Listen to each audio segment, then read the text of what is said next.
Today, we're going to audit your online store buying process. Are you a farm where you feel like you have people coming to your website, but then it seems like nobody's actually progressing and buying, and you're wondering what is up? Well, it may be that something is confusing or broken in the way you set up the store or in the messaging before the store. So we're going to talk about that today, do a little audit of your own online store process. Let's get started. Hey there, this is Corinna Bench, and welcome to the My Digital Farmer podcast. In today's market, it's not enough to just grow your product. You've got to know how to sell it too. Welcome to the My Digital Farmer podcast, where we reveal online marketing strategies and tips to help farmers like you get better and more confident at marketing. Learn how to find more customers, increase your sales, and build a strong brand for your farm. Let's start the show.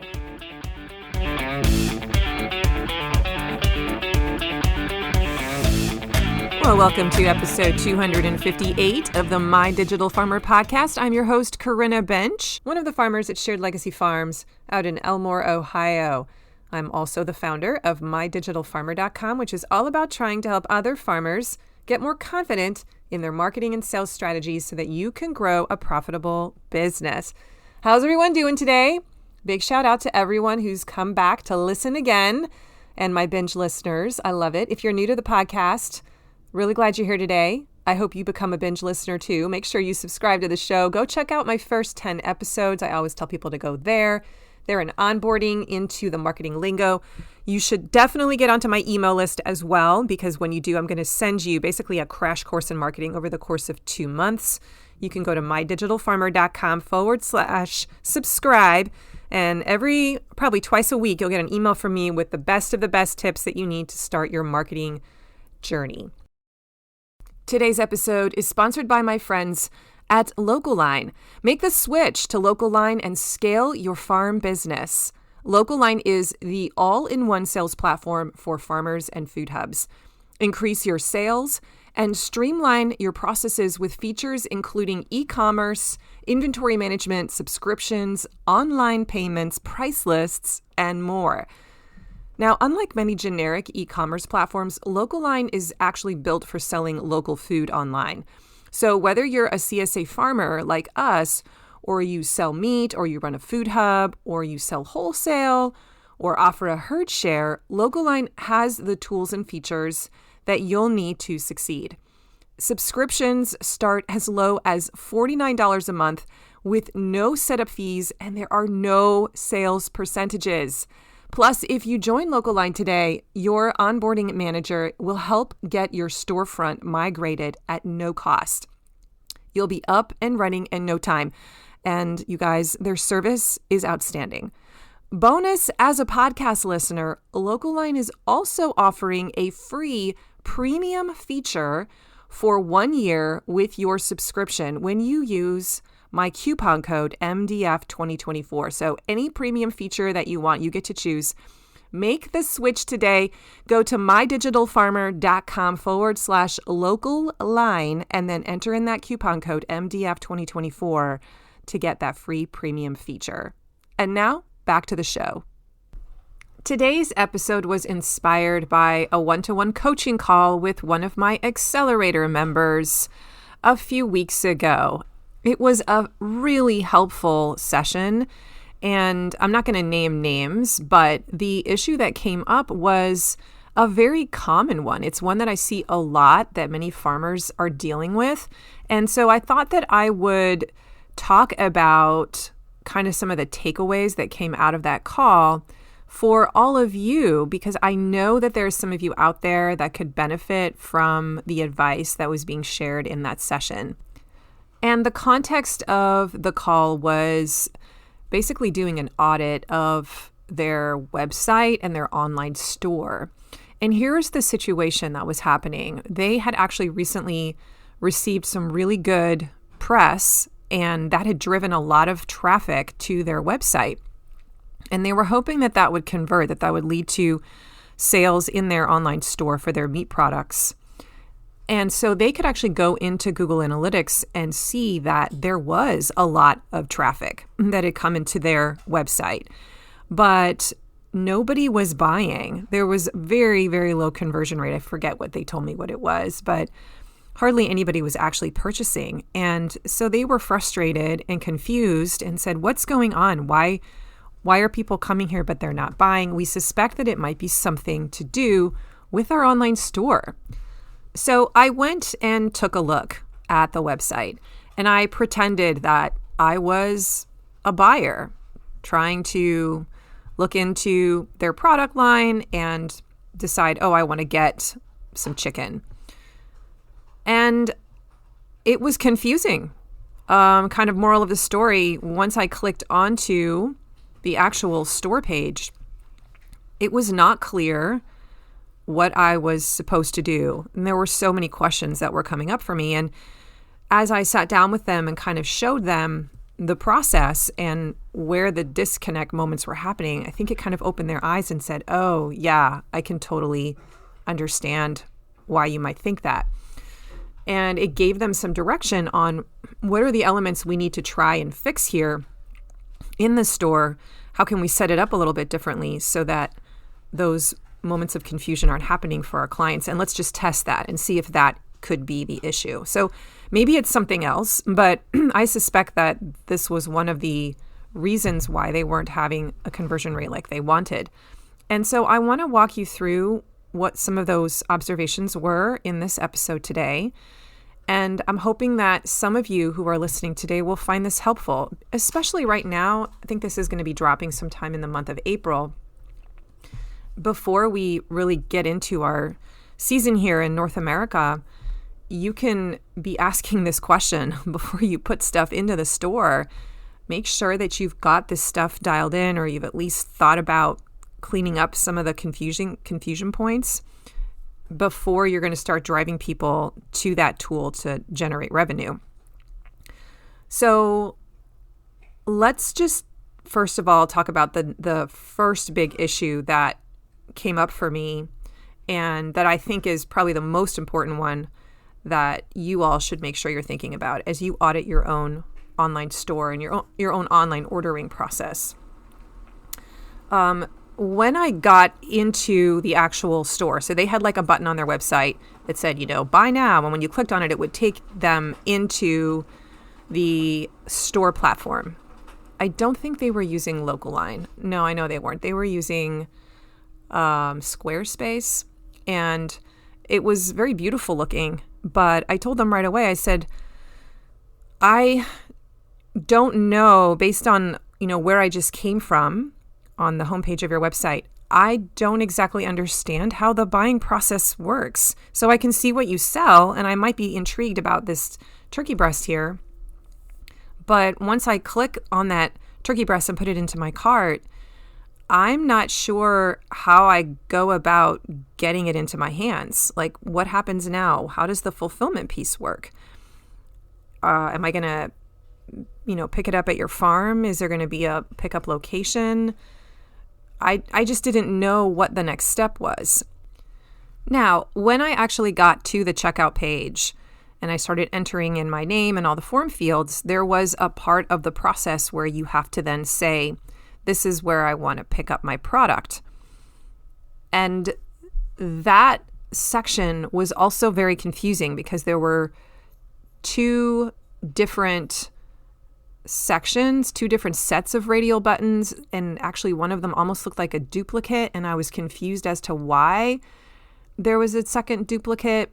And she explained later that had something to do with the fact that I had a certain product in my cart that it did that, and it was like this bug in the system. And I just said, okay, this is a problem because it just looks confusing to the customer. Like, what am I supposed to click on? Which radial button is the real one? And if you actually make it this far and figure out that here's the spot where you pick your fulfillment location, it's not easy to read. It's just not very clear. And if I were in the process of buying for the first time, this would stop me in my tracks because I would want to check with you. I would have questions before I invest in this process. And so I said, this is a big problem right here. You've got to clean this up or figure out another way to make it more clear about how the pickup process works. In general, the confusion about what are the steps involved in buying is a big problem that I see in a lot of farm website online stores.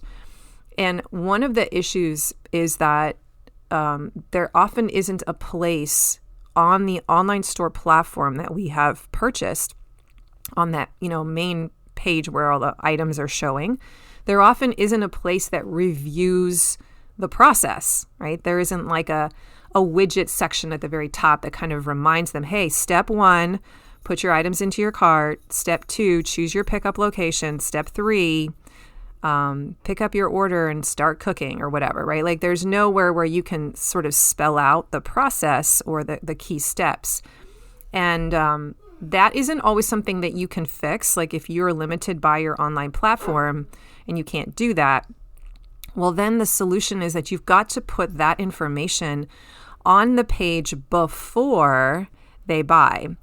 So if you are taking them to the website from, let's say, a Facebook post or an email, then you want to take them to, if it's a brand new person, you might need to take them to the page on your website that's all about how your online store works, where you have a section there that says step 1, step 2, step 3 that you've been able to design, and you can explain the process for how we order. And then the button on that page is what takes them to the actual store where they then do step 1.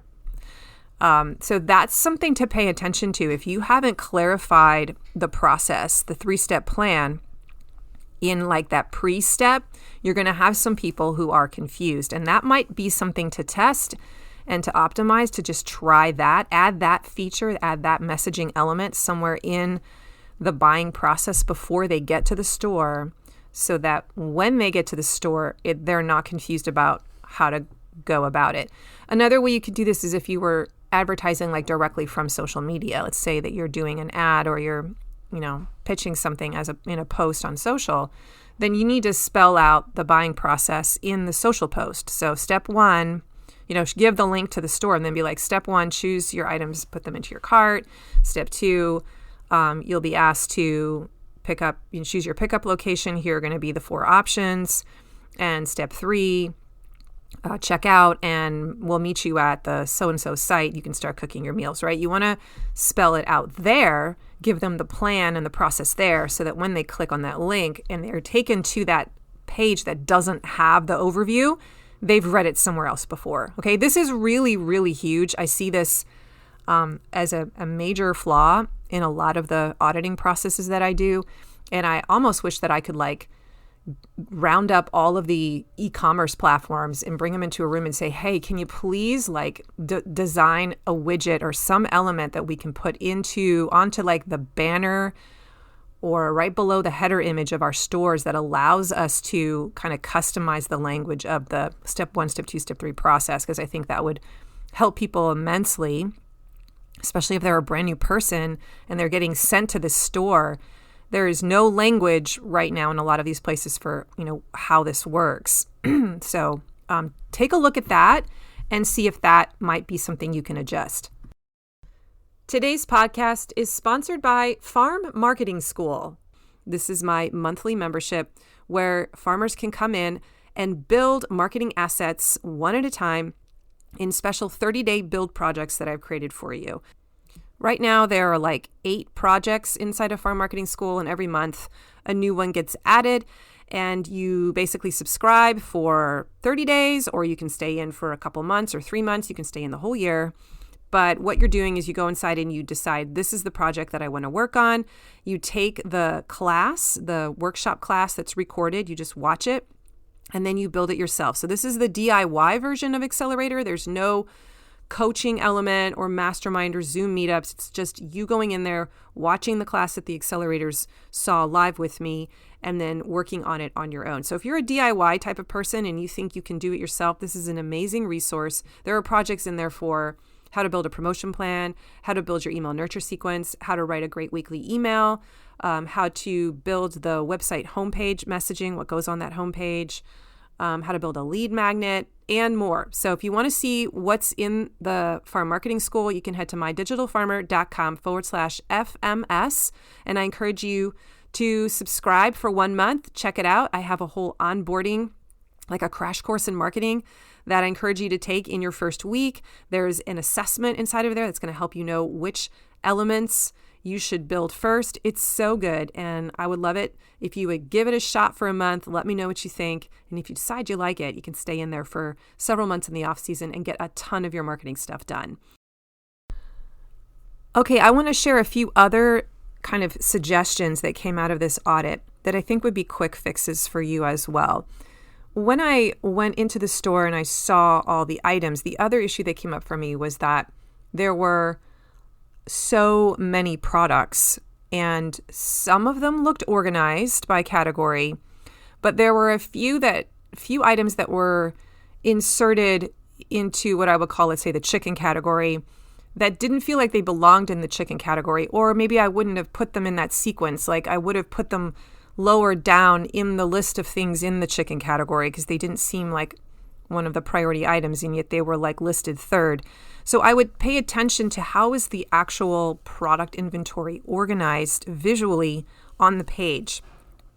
This reminds me a little bit of like when we go to the grocery store. The cereal aisle is the one I like to pick on a lot, because when you go to the cereal aisle, there's like over 200 options in a typical grocery store. And it's so overwhelming sometimes to know which cereals to try. It takes you forever to pick something out just because of the sheer number of choices. And a customer can feel that confusion and that overwhelm when they've been given too many options.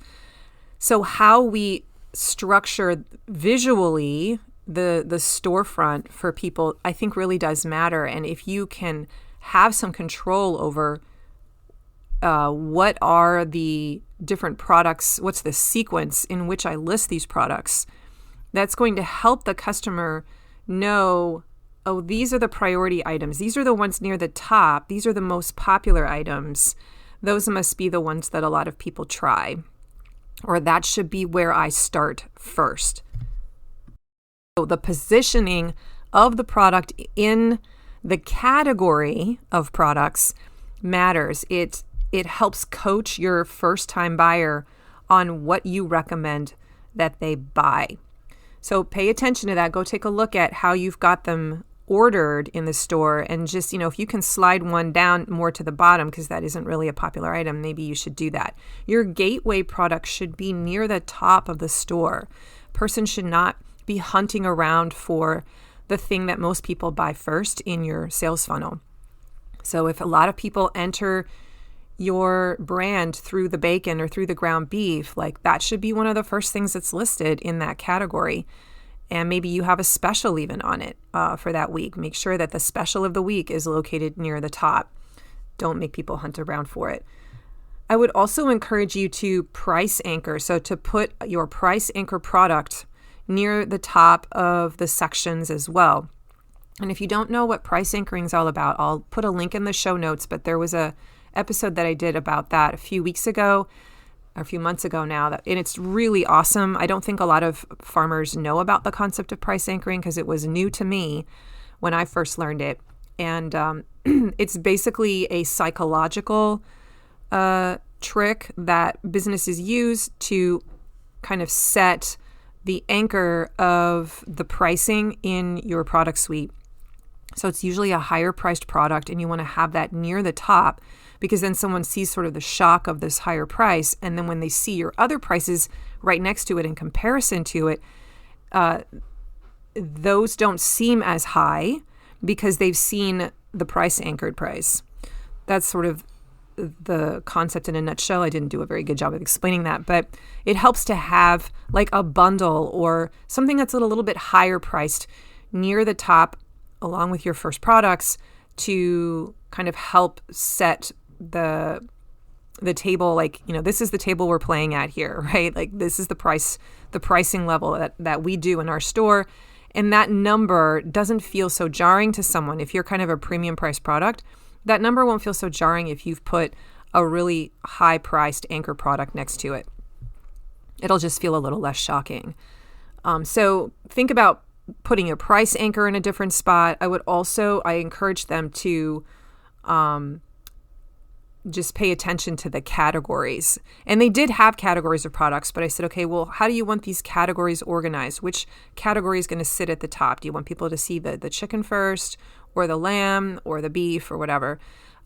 Is that clear to the customer that they can click around and tap on these categories and find all the different things?